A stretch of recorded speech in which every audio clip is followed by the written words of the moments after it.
satu, apakah benar, sekarang saya tanyakan, Habib Rizik mempunyai red notice dari pemerintah Indonesia kan maksudnya kan, ya kan? Satu, apakah benar Habib Rizik mempunyai red notice? Saya rasa tidak, tapi mungkin ada beberapa laporan terhadap Habib Rizik, ya kan, yang dilakukan oleh beberapa pihak, ya kan? Nah itu yang mungkin akan dihadapi oleh beliau ke depannya, ya kan? Tapi harus dilihat apakah laporan itu benar-benar mempunyai kandungan dan nilai fakta yang jelas sesuai dengan apa yang dilaporkan dan dituduhkan atau tidak, ya kan? Kedua, dengan beliau berani kembali pulang ke Indonesia, ya tentunya itu merupakan ada suatu keyakinan besar dari beliau selama ini sebenarnya, ya kan, bahwa memang dia akan dia yakin bahwa beliau tidak bersalah terhadap semua yang dituduhkan, kan seperti itu. Itu yang penting.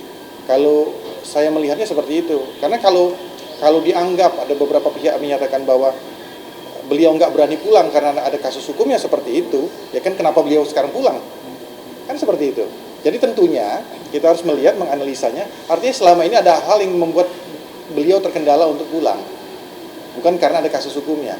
Karena kasus hukum itu sampai dengan saat ini, ya kan, itu kan masih ada kan, gitu kan, masih masih outstanding di situ kan, gitu kan. Nah artinya dengan beliau pulang, beliau sudah mempunyai keyakinan bahwa apa yang dituduhkan itu tidak benar adanya seperti itu. Dan kita lihat saja perkembangannya. Iya, tergantung. Ini kan tergantung penyidik. Jadi harus dilihat bahwa dalam hukum acara itu melihatnya satu, perkara ini sudah tahapnya sampai mana? Apakah masih lidik dalam hal ini penyelidikan, ya kan? Atau sudah masuk penyidikan? Kalau dia masih lidik, itu adalah untuk mencari apakah ada suatu tindak pidananya atau tidak, ya kan? Ada nggak tindak pidananya dulu? Nah, kalau dalam proses lidik itu ternyata tidak ditemukan tindak pidananya, ya sudah, nggak perlu dilanjutkan, ya kan, nggak perlu dilanjutkan, karena prosesnya hanya cuma klarifikasi, wawancara, seperti itu. Nah, kalau dia sudah naik ke penyidikan, artinya sudah ditemukan di awal adanya suatu tindak pidana. Nah, tinggal nyari pelakunya siapa, gitu loh.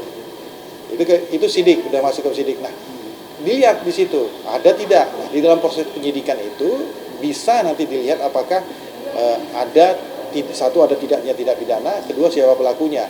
Dan di proses penyidikan itu bisa dilakukan, diteruskan proses penyidikannya sampai dengan selesai dan P21 dan sampai ke persidangan, atau dihentikan penyidikannya memang kalau tidak cukup unsur dan tidak cukup bukti untuk melakukan hal tersebut. Seperti itu dia.